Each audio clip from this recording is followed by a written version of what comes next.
Hola, buenos días, soy Nico.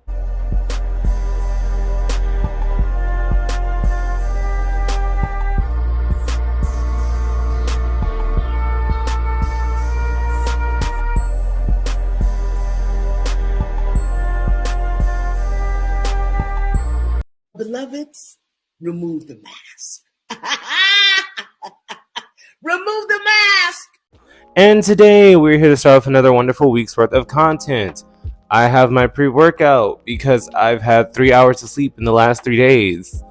I feel like Mariah Carey during the glitter era where she's doing that little pink boombox interview. She's like, no, Cindy, let me talk. You see, I can't even get a word in. All just living in the moment of being positive, and there's like people called haters. No, Cindy, one more thing. And we give them positivity. Let's go. You see, I can't even get a minute, guy. Like, no, girl, I feel exhausted. But we're here to keep the ball rolling. And if you like this kind of content, make sure to follow me on patreon.com/Nugis Aesthetics for more exclusive lives, weekly videos, and be a part of the live streams where we have a multifaceted panel conversation. That sounds interesting to you. Definitely tune in. Nico, I'm trying. It's taking everything in me right now not to drop, and then I have to go douche. Nico, I'm so tired. But yeah, let's get started. Today, we're here to talk about Ace Carter and Spikey Dee and the situation that they're currently in. If you don't know who Spikey Dee is, I recently did a video on him and Chris Jensen's drama, where Chris Jensen accused Spikey Dee of withholding his STD screening, resulting in both of them contracting an STI and him having to cancel a month's worth of collabs. Ace Carter, no clue. Nico, y'all know I don't really be tuning into the white OnlyFans girlies, but we have tea because this was all over the timeline, and it actually brings into the conversation, what is with y'all in the barely legal category? No, hear me out, because when I talk about this, I already told y'all my stances on some targeting teenagers, high schoolers, etc. as romantic and or sexual partners for the sole point that they are lacking in sexual experience and maturity, so they don't know where to draw boundaries. So when it comes to a simulated version of that, it's equally as disgusting to me.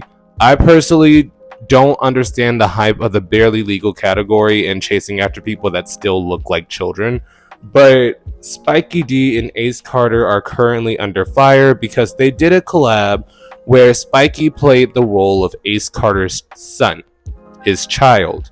Nico, this trope in adult cinematography isn't necessarily new, and I've called it out before in previous videos way back when, but this one was a bit more disturbing because, as you can tell, Spikey Dee is a twink. He's very slim, emaciated, very thin kind of person, and Ace Carter basically had him sleeping in dinosaur pajamas / blankets while holding a stuffed animal pretending to be asleep, essentially trying to infantilize him in the video before they got started into the physical interaction.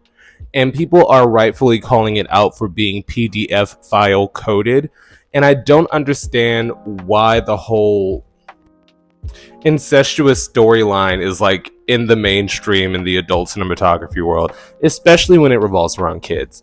Because the Spikey Dee situation with Cliff Jensen, he was upset because I covered the story and I basically just had all the information that both of them put up, and I did not side with him because at the end of the day, Cliff Jensen seemed like he was in the right based on the information that we all saw.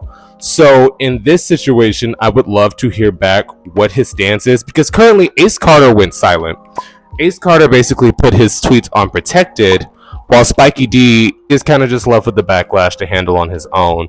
So I definitely want to hear your opinions on this topic for the sole reason that when I talk about older parties targeting young teenagers or people that look like children for the sole fact that they feel that they are sexually inexperienced, I get pushback because a lot of creepy people, a lot of creepy older men, let me just specify it, in the community feel like they should have access to teenagers. There's not like an if, ands, or buts or a loophole around it. Just a lot of creepy old men in our community feel like they should have access to teenagers. And when the conversation of targeting somebody that's half your age for dating purposes comes up, they can never really specify what they have in common. They can never really specify why they're targeting high schoolers, and when they do, it usually surrounds their purity and naivety. So, with all this information at hand, I want to hear your opinions down below. How do you feel about the son and father trope in adult cinematography? I mean, it doesn't even stop there, because I've seen things like, oh, my uncle crept into the room, me and my little cousin, etc. What is with the family tie shenanigans? I don't know, maybe it's because I have a functioning family, you know, a functioning relationship with my siblings. I've never sat back and had these kind of thoughts. So I definitely want to pick your brains as to why the people that endorse this kind of genre indulge in it. But once again, I'll leave the conversation up to y'all, and I'll see you guys next time. Boom. And a brief yet sincere shout out to this week's Third Eye Tier subscribers, Mike and Trey B. Your continued support is greatly appreciated, and thank you once again to everyone who supports the channel. Also, I like the way that Mike is spelled. Just a little short note. And this week's live streams will actually be over vintage classics and which ones are your favorite from way back in the day. I say way back in the day from 2010s, you know, but if that sounds interesting to you, definitely tune in.